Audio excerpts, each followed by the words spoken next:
Autrement dit, par le fait de quel accusé il est décédé. On ne dit pas, il n'y a pas de réponse. Pour le cas également de M. Mamadou Korkabari, c'est dans la liste au dossier, dans la catégorie des personnes reçues blessées. Quel est le fait qui est à l'origine de ces blessures? Le fait de qui? De quel accusé? Point d'interrogation. Jusqu'à demain. C'est un défi.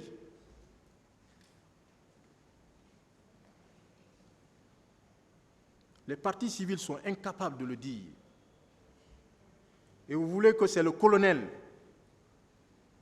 ou le président Dadis qui s'en charge. Ce n'est pas possible. Finalement, quand on n'a pas une bouée de sauvetage, quand on n'a rien trouvé, on dit, bon, c'est l'État.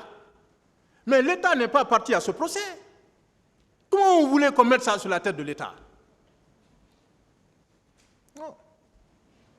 Il fallait appeler l'État. Là aussi, c'est un manque de stratégie. Il fallait appeler l'État à ce procès pour que la décision à rendre lui soit opposable. Mais vous n'avez pas appelé l'État. Vous dites, non, non, comme ce n'est pas ces gens-là, à défaut, il faut condamner l'État. Ce n'est pas comme ça. C'est trop facile. C'est un raccourci intellectuel.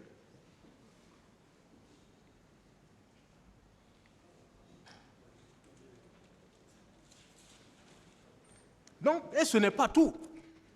En matière civile, mon professeur est là.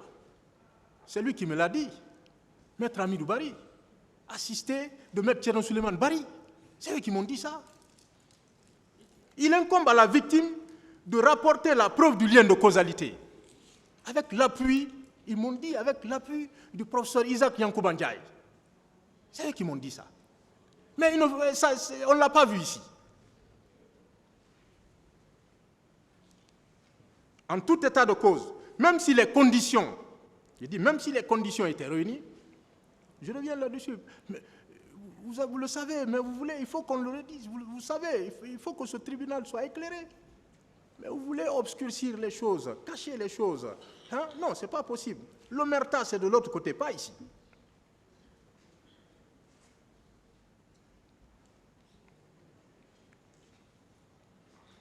Même si ces conditions étaient réunies, il va falloir justifier le préjudice. Là aussi, les partis civils ont péché. Ce n'est pas un forfait. Vous savez, la loi est très claire. Il ne suffit pas, comme je l'ai dit, de dire 2 milliards par blessé. Et vous vous arrêtez là. Qu'est-ce qu'il s'agit d'un préjudice corporel? La loi est claire. Comment les modalités de calcul de l'indemnisation, la loi est claire. Est-ce qu'il s'agit d'un préjudice matériel? La loi est claire, ce n'est pas la même chose. Le préjudice économique, non, ce n'est pas la même chose. Je vous renvoie à l'arrêt. On a tous suivi les mêmes cours. L'arrêt sur la dentelière.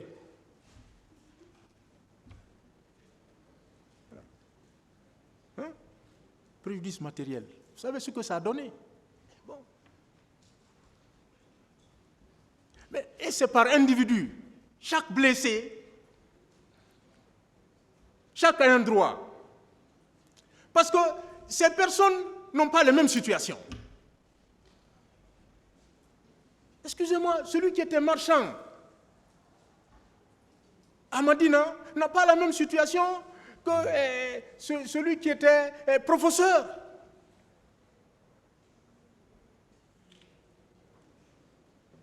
Ce n'est pas possible. Mais vous groupez, vous voulez que le tribunal nous départage sur ça alors que ce n'est pas fondé. Vous n'avez même pas su établir qui l'a fait. Vous dites encore, voilà, vous ne justifiez pas les montants. Est-ce que c'est un manque à gagner? Est-ce que c'est une perte éprouvée? Vous ne le dites pas. Non, ce n'est pas au tribunal de le dire à votre place. Quel est le degré? Le degré, c'est déterminé par la loi. De l'incapacité de travail pour chaque blessé. Rien. On nous a appris qu'il faut un rapport d'expertise médicale. On nous a appris ça à la fac. Et nous pratiquons ça ici dans d'autres dossiers. Pourquoi pas dans ce dossier? Faute de stratégie. Les articles, je rappelle quelques dispositions seulement. Il y en a tellement à foison. Les articles 11-25 du Code civil,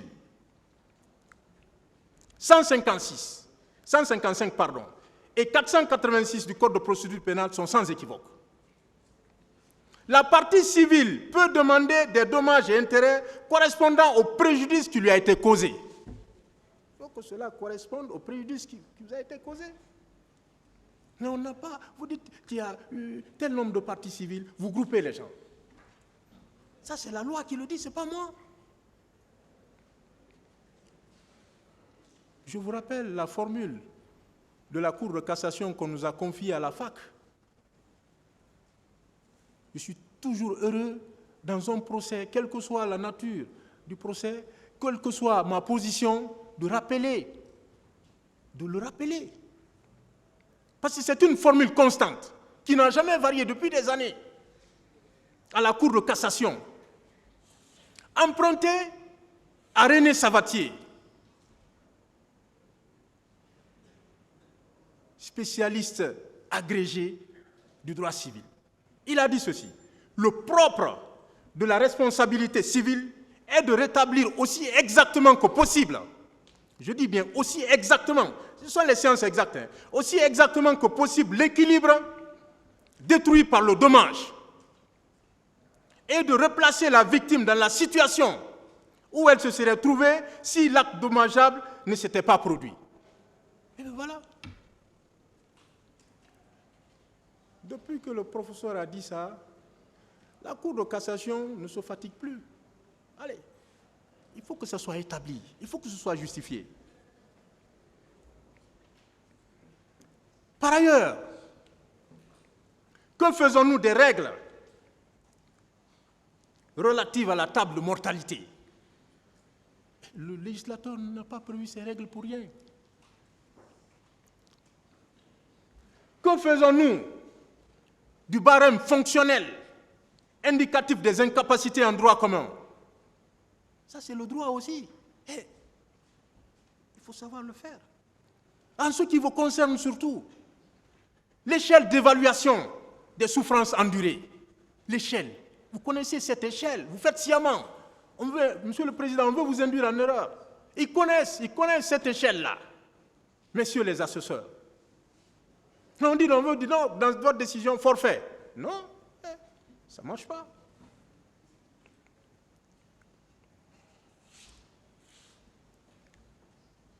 Les parties civiles connaissent parfaitement les modalités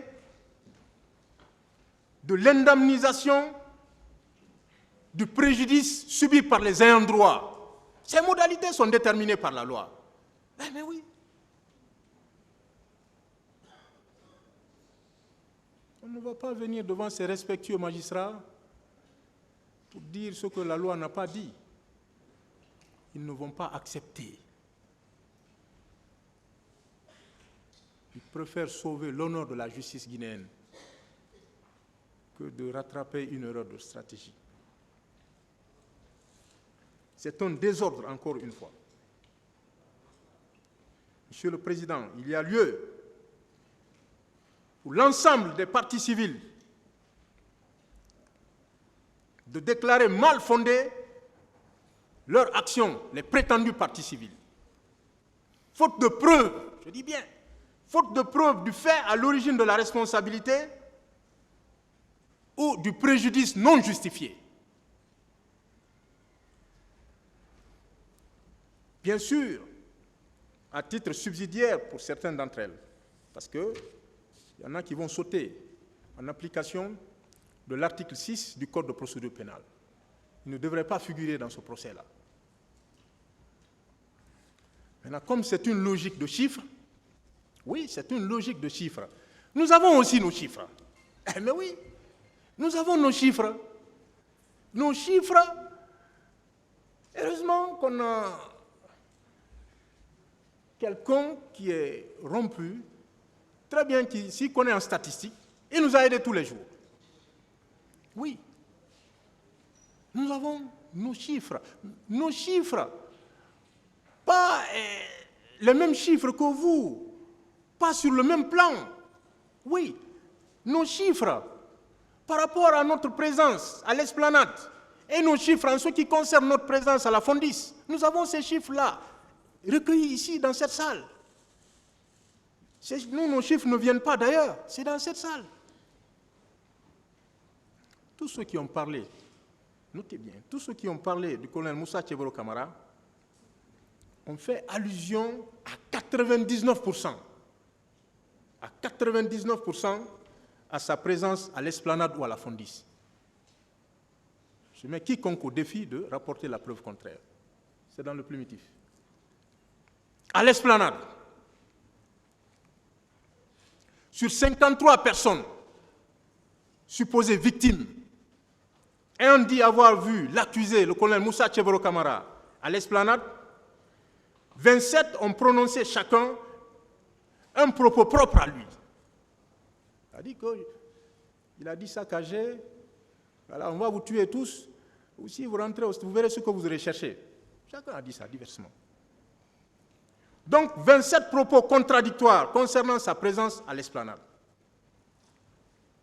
Et les 26 autres ont parlé à peu près dans le même sens que lui. À peu près. Ça, c'est des victimes, à peu près dans le même sens que lui. C'est pourquoi je vais profiter de l'occasion. C'est l'occasion de remercier des hommes sages, responsables. Oui, des témoins, pardon, des partis civils, quand même, qui se disent vraiment, nous ne venons pas pour dire n'importe quoi devant ce tribunal. Non, nous n'accepterons pas.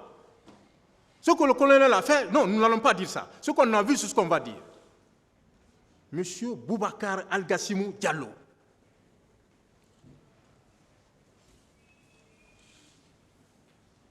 Un des témoins d'ailleurs, un des témoins, journaliste, un des témoins des partis civils, qui a déposé devant ce tribunal à l'audience du 13 février 2024.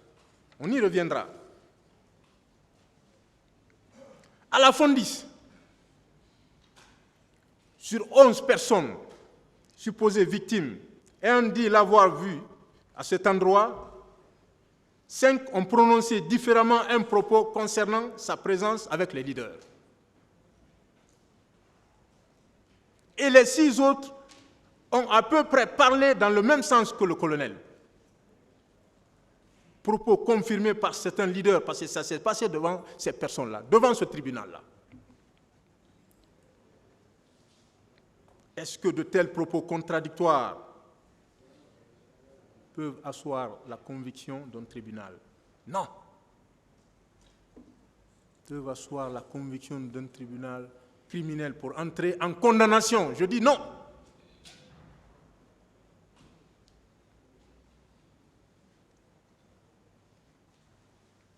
En ce qui concerne les confrontations, nous ne l'avons pas oublié. Ces confrontations ont démontré que c'était des montages. Oui, c'était des montages contre le colonel. J'ai dit tout à l'heure l'origine de ces montages-là. Et quand on a affaire à ces gens-là, il faut se lever très tôt le matin.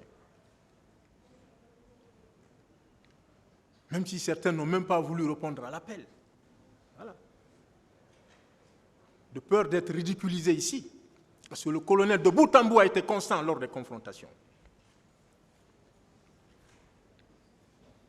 On a vu le cas de M. Amadou Diallo, qui a affirmé qu'il pense que le colonel Tcheboro a remué sa tête dans l'intention, sans l'intention de le faire.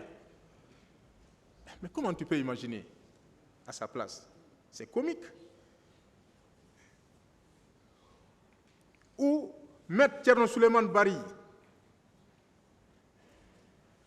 Baldé, et Maître Kali et M. Mamadou Kali Diallo, relativement aux contradictions sur l'heure. Comment l'un peut parler de 19h et l'autre dit 0h? Vous êtes au même endroit. Il est venu à 17h. Vous dites non, l'un dit il est venu à 19h, l'autre dit il est venu à 0h. Mais le tribunal ne vous prendra plus au sérieux, ce n'est pas crédible.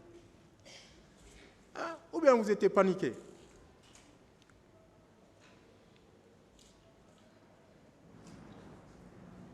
On dit non, bon, le colonel Jacques Touré était présent.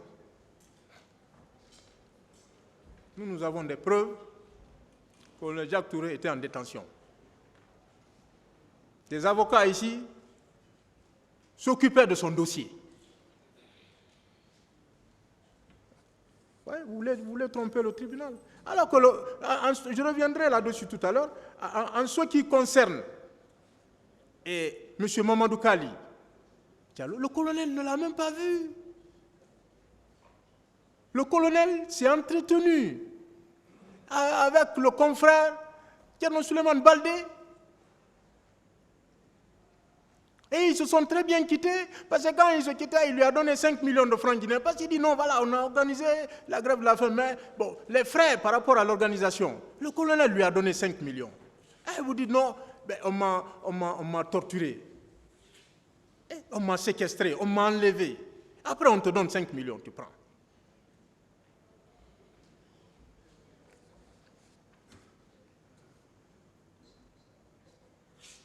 Il y a une autre partie civile qui disait l'avoir vu balancer ses bras. Que cela signifiait que tout est fini. Si c'est sur la base de ces éléments-là qu'on va condamner, qu'on va juger les gens pour dire voilà, c'est ça la préméditation, mais c'est terminé. On sait. Mes confrères qui m'ont précédé ici ont bien défini la préméditation. Moi, je ne reviendrai pas là-dessus. Parce que sinon, j'embête le tribunal. Je l'ai dit que je vais embêter. Je suis en train d'embêter le tribunal. Mais si je définis la préméditation ici, ce serait d'embêter encore le tribunal. Non, je ne définirai pas la préméditation, ni le guet-apens.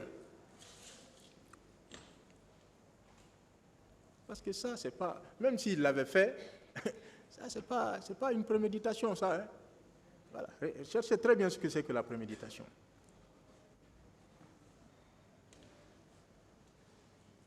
Il a été confronté au colonel. Il disait que ce geste signifiait ainsi et qu'il était à 80 mètres du colonel. 80 mètres. Mais c'est inimaginable, c'est regrettable. Pour les morts, on parle des morts à l'esplanade, en présence du colonel Moussa Tcheboro. Alors que Bafoué était avec lui. Et à l'esplanade et à la Fondis. Il dit n'avoir rien vu ni entendu à ce sujet. Tout comme Mme Ami Diop et plusieurs autres parties civiles.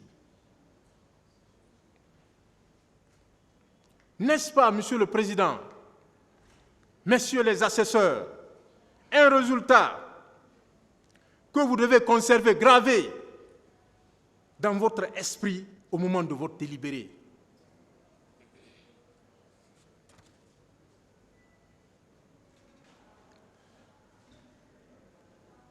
Maintenant, il va falloir, comme je l'ai dit tout à l'heure, le procureur s'est réfugié derrière une requalification des faits en crime contre l'humanité, en nous laissant le terrain libre. Parce que je l'ai dit, le colonel est renvoyé devant ce tribunal pour assassinat, meurtre, complicité de ces infractions, enlèvement, séquestration, complicité de causes de blessures, ainsi de suite. Nous restons dans cette logique. Parce que la question qu'on se pose pour discuter, parce qu'on tente de... Il n'y a rien en face, mais on essaye de discuter. Parce qu'au moins, si le procureur avait dit devant ce tribunal comment le colonel Moussa Tcheboro Kamara a assassiné, là c'est sérieux. On n'a même pas travaillé ce dossier. Parce que même un stagiaire d'un an en cabinet, un stagiaire, il peut défendre ce dossier. Non, parce qu'il n'y a rien en face.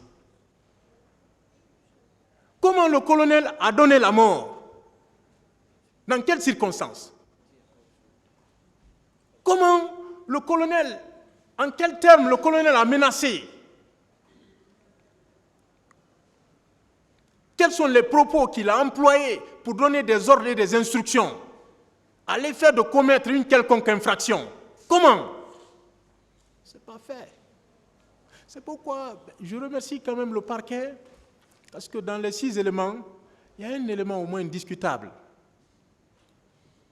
Cet élément discutable-là, c'est le témoignage. On y reviendra tout à l'heure. Oui, ça c'est discutable. C'est discutable. Donc la question qu'on se pose, et qui me paraît assez pertinente, sous quelle forme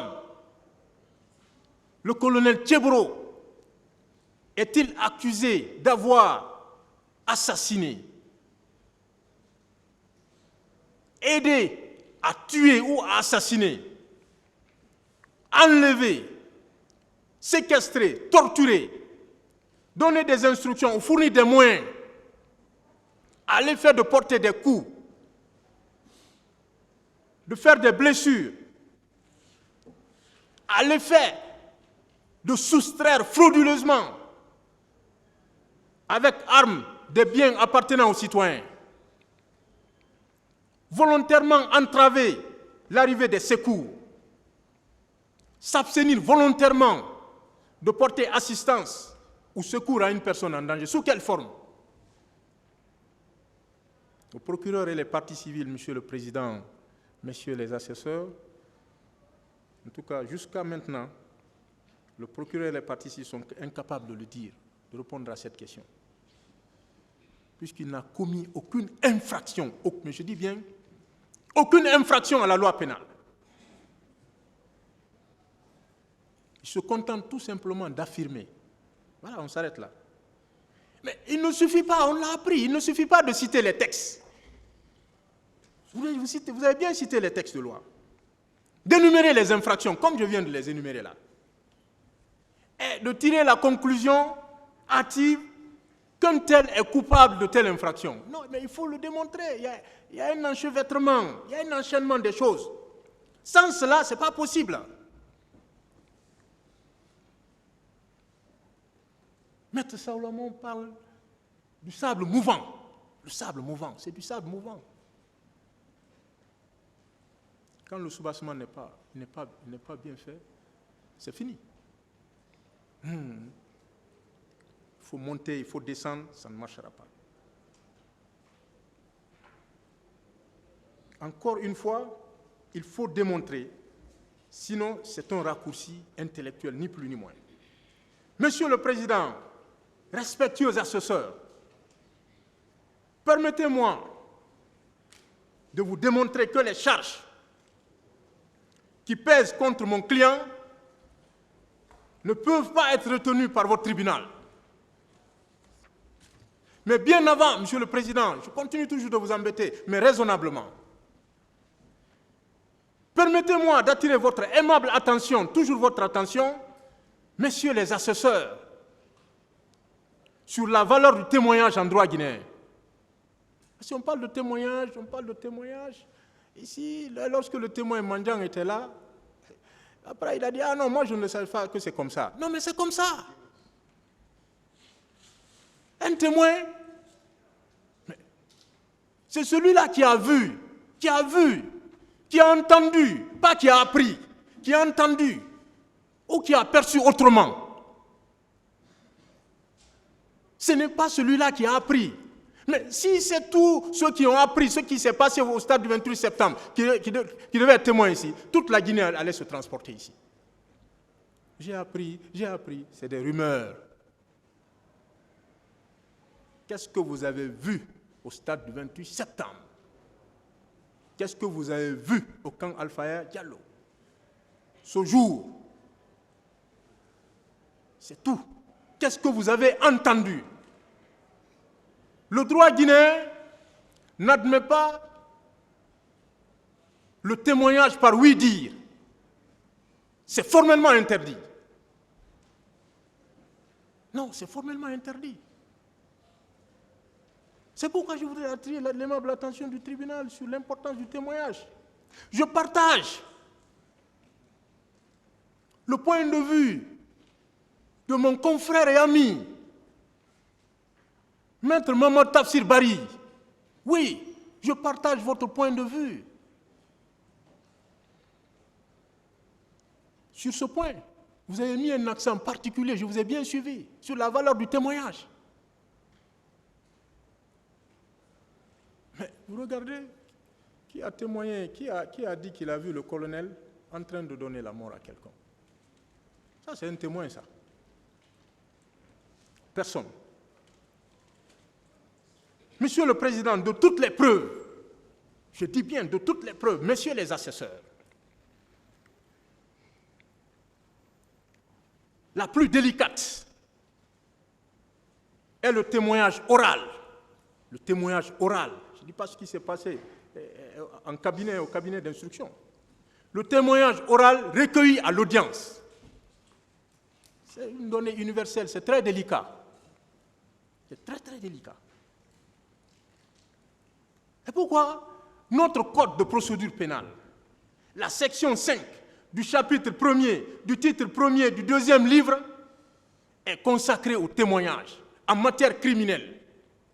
Je dis bien en matière criminelle, parce qu'il y a d'autres dispositions sur le témoignage en matière correctionnelle et d'autres dispositions sur le témoignage en matière d'information judiciaire. Ce ne sont pas les mêmes dispositions.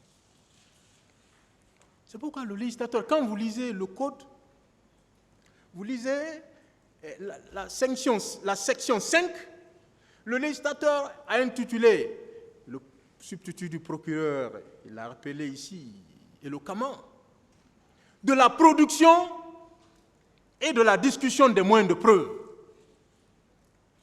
De la production et de la discussion. Quand on lit comme ça, on a l'impression qu'il y a, en plus du témoignage, qu'il y a d'autres moyens de preuve. Alors que le législateur ne traite que du témoignage. Ça veut dire quoi? Ça doit attirer l'attention du tribunal, ça doit attirer notre attention.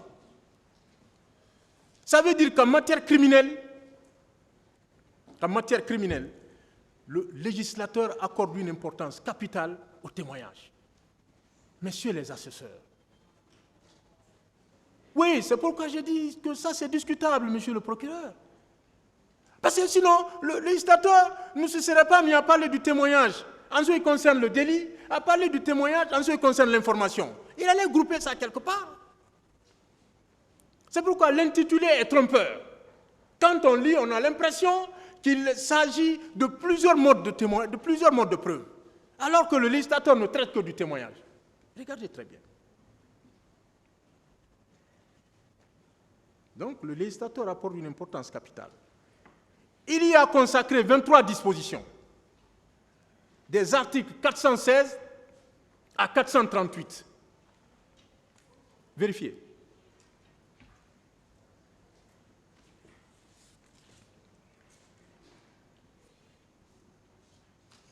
Mais pour essayer de vous détourner de cette valeur, ô combien importante du témoignage, le parquet et les parties civiles prennent le malin plaisir de se cacher derrière une disposition que tout le monde emploie.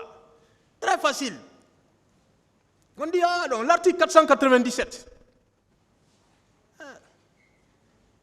Mais cet article-là aussi est très clair. Hein? L'article 497 du Code de procédure, cet article-là est très clair. Mais non, il est aussi très clair. Il faut lire entre les lignes. Il en faire une interprétation intelligible. Or, les cas où la loi en dispose autrement, les infractions peuvent être établies par tout mode de preuve. C'est bien évidemment la liberté de la preuve. Mais pourquoi le législateur, en parlant des délits seulement, en parlant du jugement des délits, invoque cette disposition à ce niveau? Et en raisonnant sur les crimes, sur le jugement des crimes, il met un accent particulier sur le témoignage.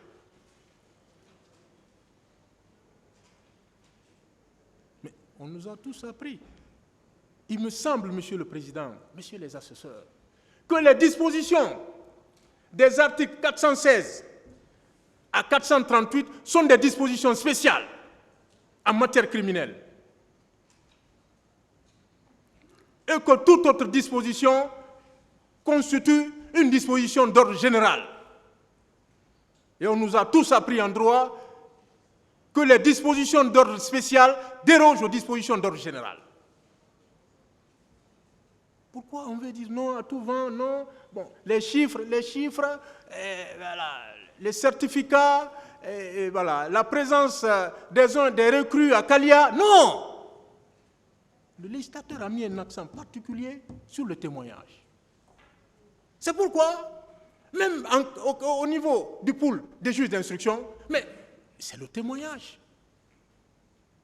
Ce sont ces procès-verbaux qui sont au dossier.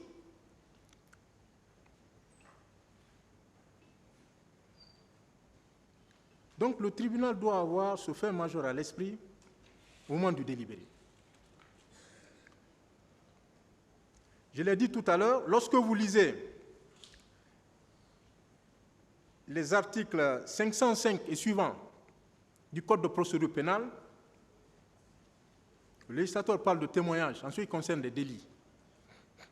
Ouais.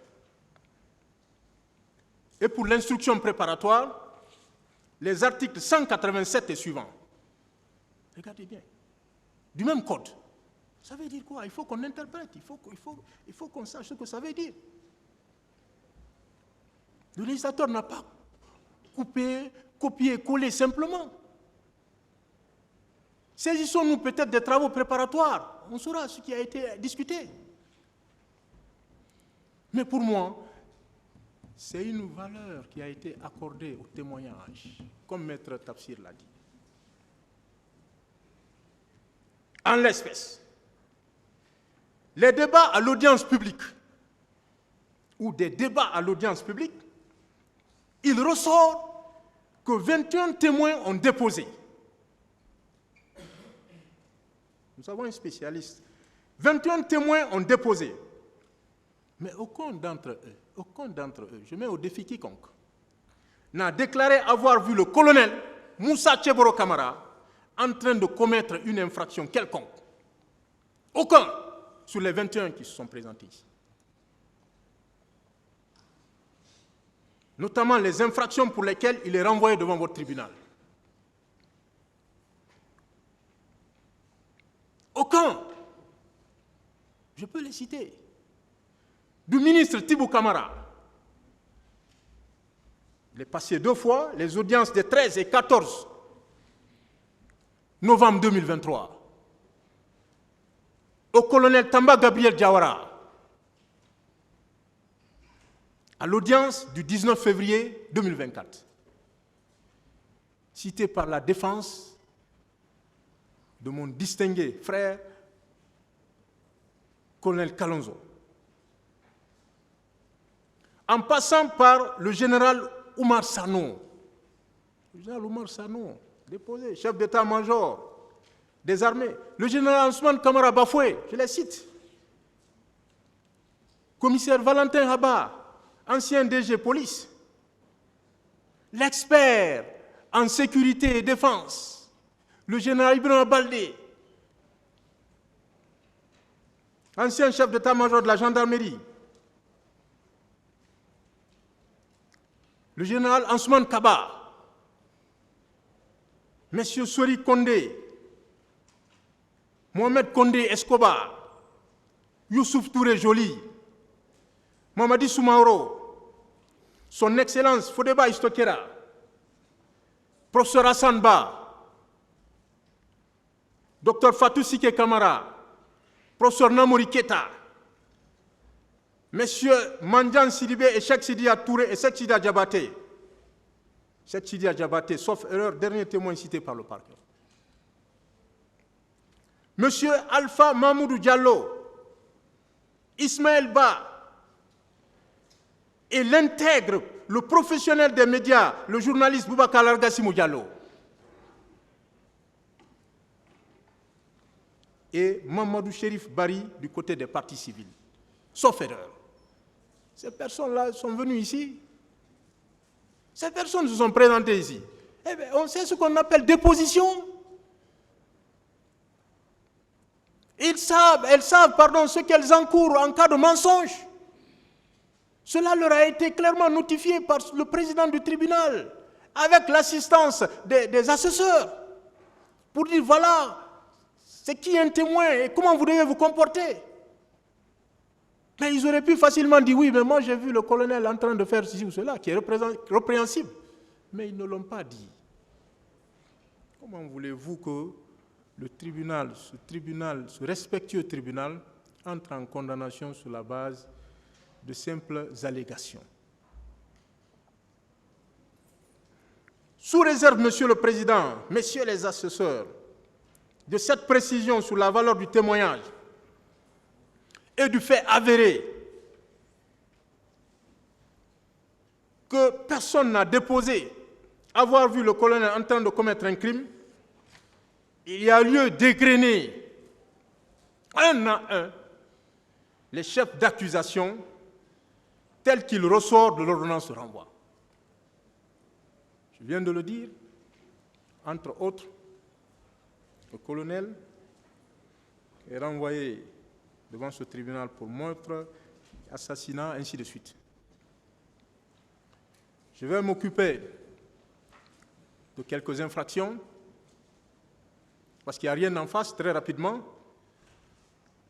Et mes distingués confrères, Maître Keita Abdoulaye et Maître Lancinet 3, reviendront successivement pour intervenir sur la complicité de vol à main armée et sur, en ce qui concerne Maître Keita et en ce qui concerne Maître Lancinet 3, Camara, il interviendra sur l'entrave, l'arrivée des secours, comment ça s'est passé, et la non-assistance à personne en danger. Oui, parce qu'on parle, il le dira, il sera très clair, Maître Keita.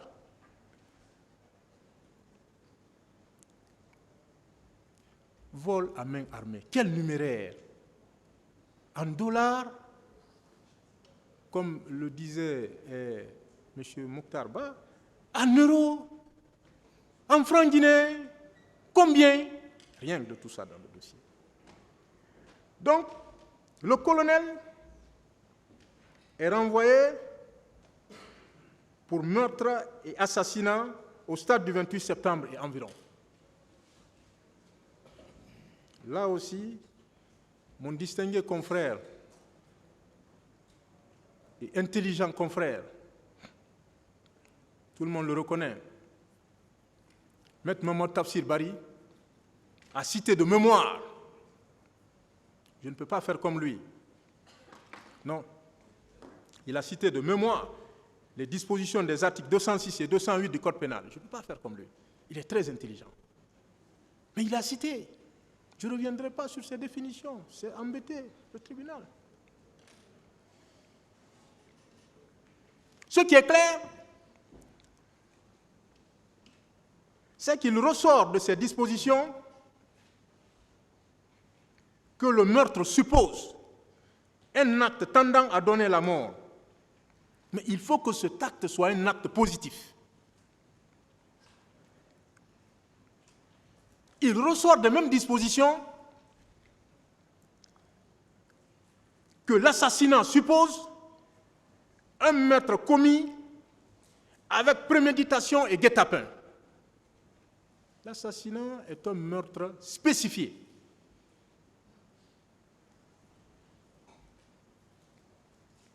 L'élément matériel du meurtre se trouve dans l'accomplissement d'un acte ou d'un geste ayant entraîné la mort.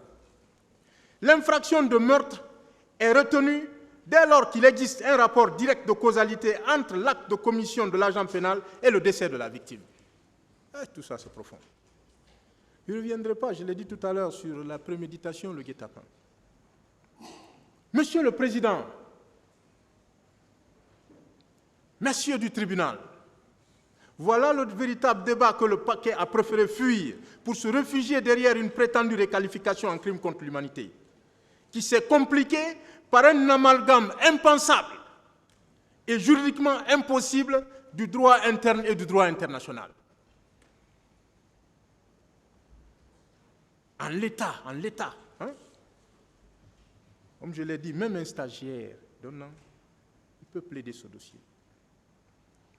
puisqu'il ressort, Monsieur le Président, de l'ordonnance de renvoi, parce qu'on va commencer par là, rien n'a concerné la discussion là, que les menaces proférées par le colonel Moussa Tcheboro Camara avant que les leaders et les manifestants ne pénètrent dans le stade démontrent à suffisance qu'il avait parfaitement connaissance que les exactions allaient y être commises au cas où le rassemblement n'était pas annulé.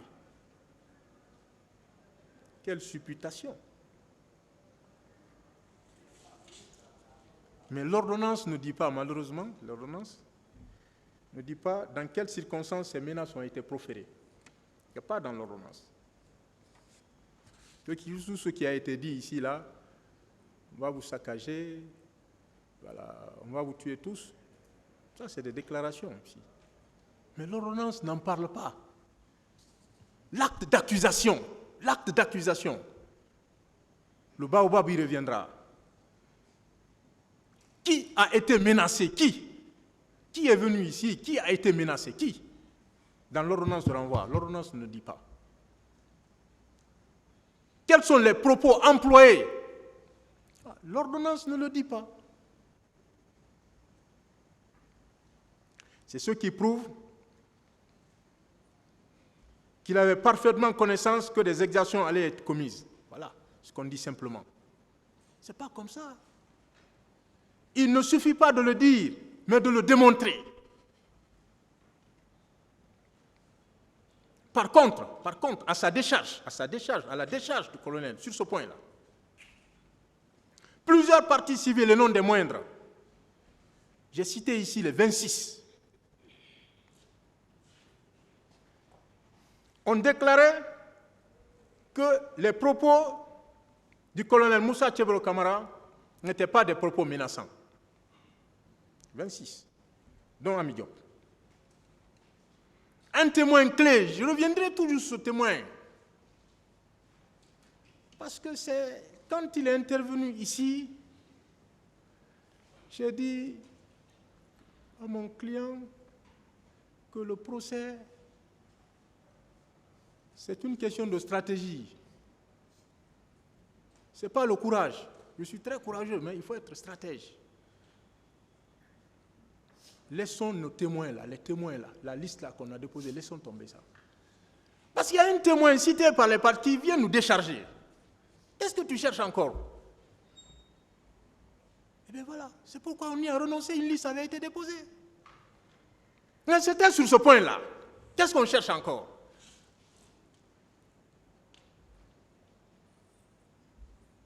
L'intègre est venu nous sortir du problème. M. Boubacar Algassimou Diallo est revenu sur les propos du colonel à l'audience du 13 février 2024 en ces termes. Le colonel n'a pas proféré de menaces. Il a dit « rentrez chez vous. Aujourd'hui, c'est le 28 septembre. Vous aurez une autre occasion de manifester. » Voilà, ça c'est un témoin qui parle. Il a ajouté que le colonel a plaidé pour le report du meeting. C'était l'ambiance, l'enthousiasme. Le colonel a été ovationné par la foule. Qu'est-ce qu'on veut entendre de mieux d'un témoin pour libérer mon colonel? Donc, aucun propos menaçant. De même, il ressort de l'ordonnance de renvoi que les partis civils, dont Oumou Bari, c'est sur la base de ces déclarations-là qu'il a été renvoyé ici, hein. Il n'y a pas eu de confrontation. Dont Oumou Bari, Mamadou Baye Losso, Mamadou Seydou Diallo, affirment que Moussa Tcheboro Camara et ses hommes ont tiré sur 2 militants qui ont trouvé la mort à l'esplanade du stade du 28 septembre. J'en ai parlé tout à l'heure. J'y reviens, parce qu'on est à ce niveau maintenant là. Il s'agit d'une simple affirmation. Le colonel Moussa Tcheboro Camara a tiré sur qui? Qui? On dit de manifester. A tiré sur qui? Avec quelle arme? On dit bon, les armes à feu, oui, les éléments, les armes à feu, oui. On dit voilà, les armes contondantes, ainsi de suite. Mais quelle arme? Rien. Dans quelles circonstances exactes on va tirer sur quelqu'un comme ça? C'est inimaginable. Les hommes dont on parle, ont-ils été identifiés? Ont-ils été identifiés? Non. On dit des hommes. Encore, c'est évasif. La seule personne, heureusement que j'ai affaire à un tribunal très regardant, très attentif. Je compte sur l'attention toujours. La seule personne qui a déclaré à l'audience du 23 octobre 2023 et dans son procès verbal, avoir vu le colonel Moussa Tchebro Kamara ouvrir le feu sur un enfant vers la mosquée de l'Andrea, en allant vers l'université Gamal Abdel Nasser de Conakry, est M. Mamadjan Diallo. La seule personne, M. Mamadjan Diallo. Peintre de profession. Il dit un enfant. Quand vous lisez l'ordonnance, on dit non, c'est un manifestant. Ça ne se passe pas comme ça en matière pénale, non. Un manifestant, un enfant, un manifestant, un enfant, non. Ce n'est pas un jeu de mots ici. Je reprends ce qu'il a dit exactement, mot pour mot. Le colonel Moussa Tchebro Kamara, c'est ici, c'est bien noté, est venu et il nous a dit que si vous rentrez, on va vous tuer tous. Suite au jet de pierre, le colonel Moussa Tchebro Kamara a ouvert le feu à l'aide d'un pistolet sur un enfant là-bas. Je ne sais pas s'il est mort ou pas. Il finit par dire, je ne sais pas s'il est mort ou pas. Voilà. Les déclarations selon lesquelles le colonel a dit on va vous tuer tous sont sérieusement contestées. Parce que ces déclarations ne sont pas prouvées. Aucune preuve. Le témoin qui est venu ici a été très clair. Il n'a menacé personne. Ça, c'est un témoin qui a parlé. Ce n'est pas une partie civile. Et les déclarations des parties civiles ne sont pas des preuves. D'autant qu'au même moment et au même endroit, plusieurs autres parties civiles, à part ce témoin-là, n'ont pas entendu ces propos-là. Ils n'ont pas entendu. Ils n'ont pas entendu ce propos. Ils n'ont pas fait allusion à l'ouverture ou à un tir quelconque. Non. Dans aucun des éléments sonores et audiovisuels, ici passés et repassés, on a vu le colonel tenir de tels propos. A fortiori, ouvrir le feu sur un manifestant. Au-delà, messieurs les assesseurs, monsieur le Président,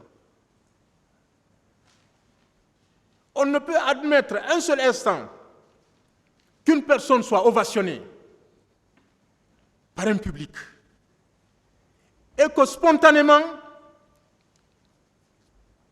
cette personne se mette à proférer des menaces. Il n'y a aucune logique. Aucune logique. C'est impossible. Le colonel a été applaudi par les manifestants non hostiles. Et c'est pourquoi il en a profité pour les sensibiliser et évoquer le report à une date ultérieure et la délocalisation du meeting, comme il ressort du témoignage de M. Boubacar Al-Gassimou Diallo. Est-ce que, c'est la question que je me suis toujours posée depuis que l'ordonnance de renvoi a été rendue, est-ce que c'est sur la base d'une déclaration aussi évasive qu'injustifiée, cette déclaration isolée de M. Mamadjan Diallo, que le colonel a été renvoyé devant ce tribunal? Je me suis toujours posé cette question. En tout état de cause, en cette matière, une accusation d'assassinat, ça c'est très important ce que je dis, Monsieur le Président, Messieurs les assesseurs, une accusation d'assassinat ou de meurtre n'est possible que si l'identité de la victime est connue et sa disparition certaine. Là, ce sont les règles du jeu. En l'espèce, M. Mamadou Diallo ne confirme pas la mort de cet enfant dont on ne sait si c'est un homme ou une femme. Il y a une incertitude. Et nous sommes face à un droit de certitude. Il fait état d'un pistolet, sans autre précision. Ils connaissent plus que nous ce qu'on appelle pistolet. Il y a des caractéristiques. Pistolet de quel type? Quelles en sont les caractéristiques? Rien de tout ça. Rien n'a été représenté ici. Des témoins directs, et non des moindres, et certaines parties civiles ont confirmé ici que ce jour, ils n'avaient pas vu d'armes avec le colonel Moussa Tcheboro Kamara. Le colonel ne portait pas d'armes. Il y en a qui sont allés jusqu'à le confirmer, le soutenir même. Le colonel n'avait pas d'armes. Avec quoi il va tirer sur un manifestant? Il va ouvrir le feu sur un manifestant. Mieux, la mosquée dont on parle, ceux qui connaissent la mosquée de l'Andrea,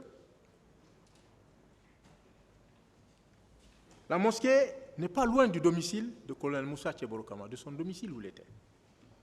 Moins de 150 à 200 mètres. Si ces faits étaient avérés, c'est à son côté de son domicile aurait été saccagé sur le champ. La foule, mais on ne s'amuse pas avec la foule. Et les médias, les journalistes étaient présents. Pourquoi depuis ce jour, personne n'a entendu à la radio ou à la télé dire que non, le colonel avait ouvert le feu sur un manifestant? Personne n'en a parlé. Les journalistes étaient pourtant présents.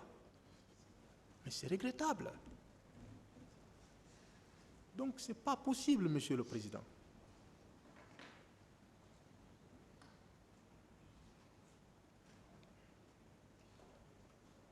Est-ce qu'il pouvait se permettre, parce que je vous ai rappelé tout à l'heure les faits, est-ce que le colonel pouvait se permettre d'aller à la rencontre des leaders après la commission d'un tel acte? Sans aucun incident, il s'entretient encore avec les leaders. Au-delà de tout, après avoir commis cet acte-là, il s'entretient avec les leaders.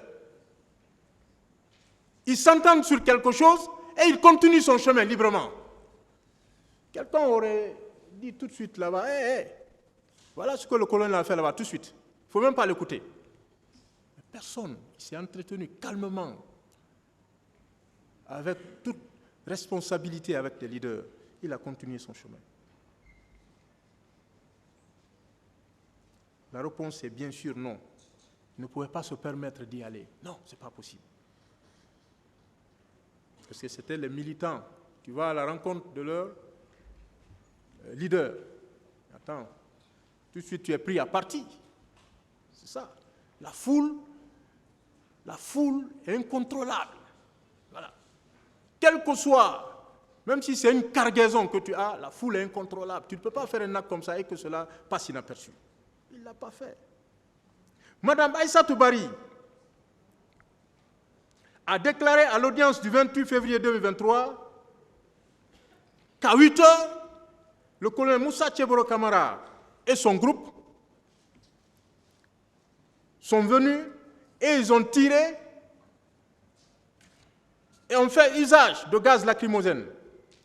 On a couru et on s'est dispersé. Ils ont tiré sur un jeune qui est tombé. Ils ont tiré sur un jeune qui est tombé.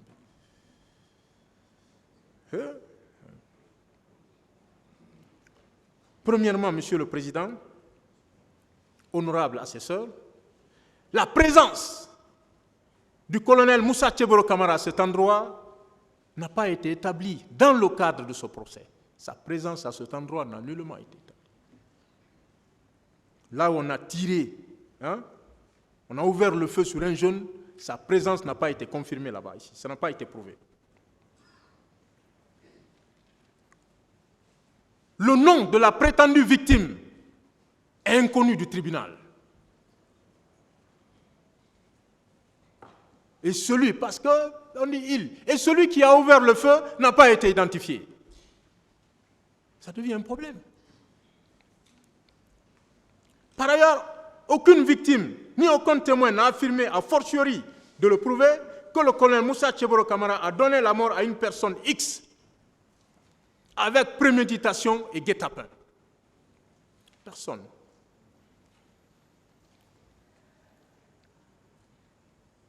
Le ministère public a aussi soutenu, dans son discours, ça c'est en faveur du colonel, à sa décharge. Peut-être que je n'avais pas bien entendu. Le ministère public a soutenu qu'on n'a pas dit que le colonel lui-même a tué, violé ou assassiné. Mais il était chef militaire. Donc, commandeur. Peut-être que j'ai mal entendu. Il n'a pas tué, il n'a pas assassiné, il n'a pas violé. Mais pourquoi il est là? Et pourquoi le président ne va pas hésiter? Il a bien entendu ça. Messieurs les assesseurs ont très bien entendu ça. Ils ne vont pas hésiter. Ce jour-là, même si on va rester ici jusque tard la nuit, nous allons demander au tribunal de rendre une décision sur siège ou à défaut sur le champ. Ils vont rentrer chez eux. Non, parce que c'est le parquet qui avoue, c'est le parquet qui défend maintenant le colonel. C'est pourquoi j'ai dit le boulevard, il est ouvert.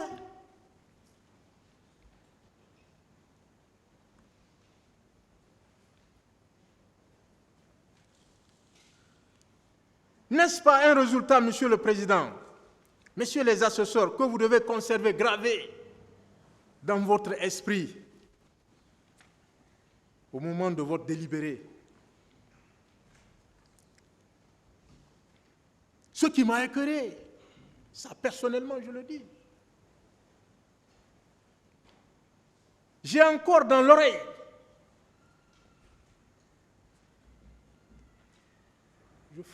je suis au stade du 28 septembre presque tous les jours, depuis cet événement. J'ai encore dans l'oreille des cris de cœur de certaines victimes. Oui, il faut l'avouer. Une d'entre elles s'est écriée un jour, « Et maître, et nos morts !» Voilà ce que j'ai répondu. Ces morts, croyez-moi, nous les pleurons ensemble. Mais le colonel Moussa Tcheboro Camara n'y est pour rien. Absolument rien. Je dis oui, nous les pleurons ensemble. Mais le colonel n'y est pour rien. Le colonel lui-même, à l'ouverture de l'audience ici, il a présenté des condoléances aux familles éplorées.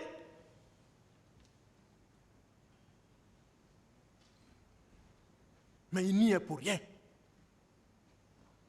Monsieur le Président, messieurs du tribunal, le colonel s'est-il rendu coupable de meurtre et d'assassinat sur la personne de X? Vous voyez, on continue de spéculer encore. Sur la personne de X ou Y au stade du 28 septembre, le 28 septembre 2009? La réponse est non.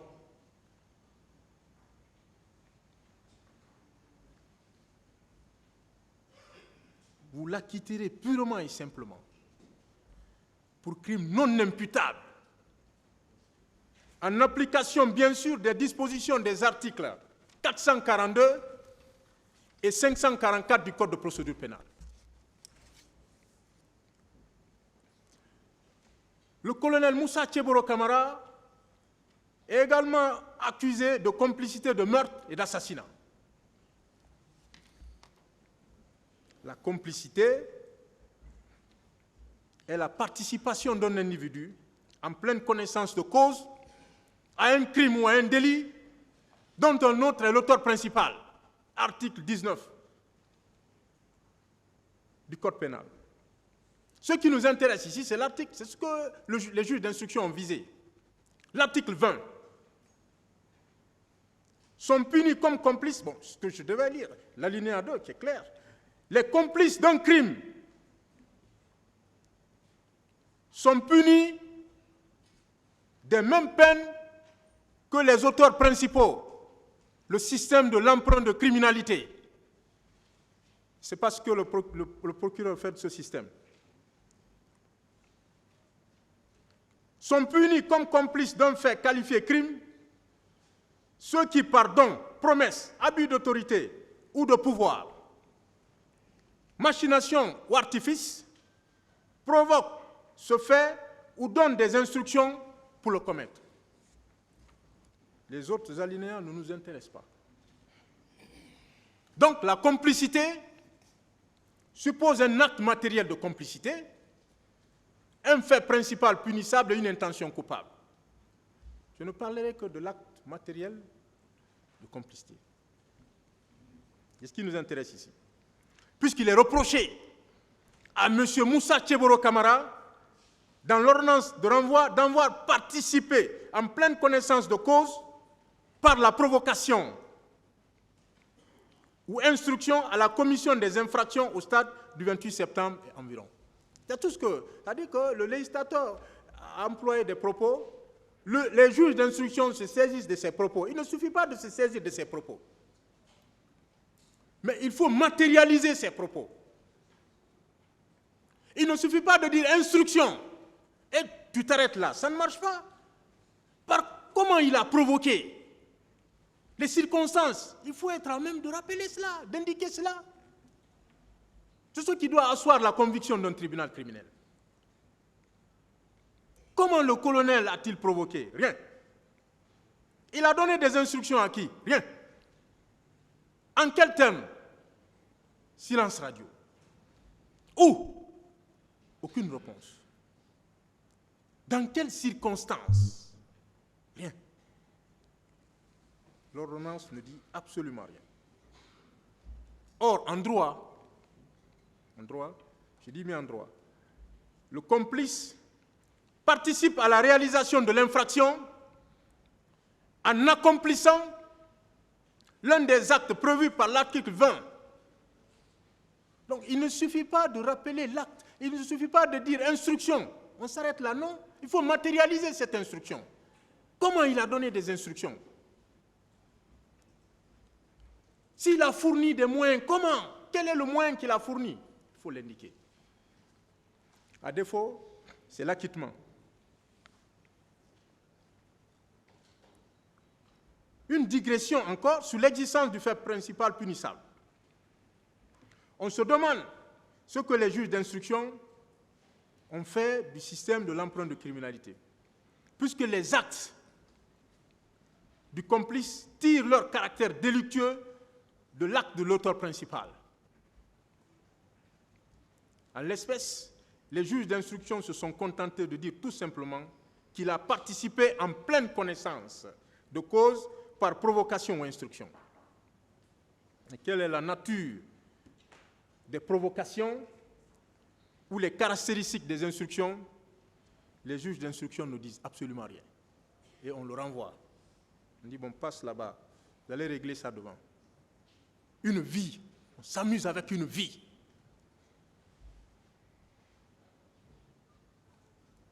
Maître Diakité le disait ici, Maître Malik, le secrétaire général du Conseil de l'Ordre, sous d'autres cieux, une ordonnance de renvoi pour une telle affaire, on allait difficilement la porter ici. Elle est volumineuse. Oui. Mais comme on a voulu bâcler, on a voulu saccager des vies, et voilà le résultat que ça donne.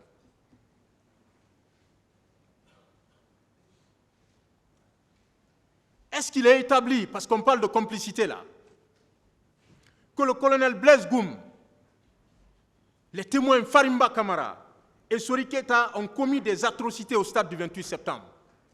Non. Même si c'était le cas, vous parlez de complicité. Ont-ils déclaré qu'ils ont reçu des instructions du colonel Moussa Tchebolo Kamara? Non. Au cours des débats maintenant, ça c'était l'instruction, au cours des débats ici.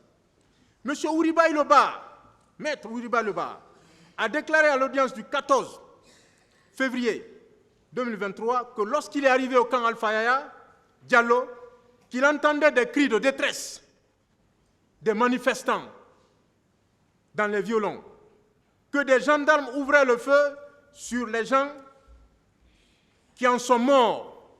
Et ces gendarmes étaient avec le colonel Moussa Tchebolo Kamara.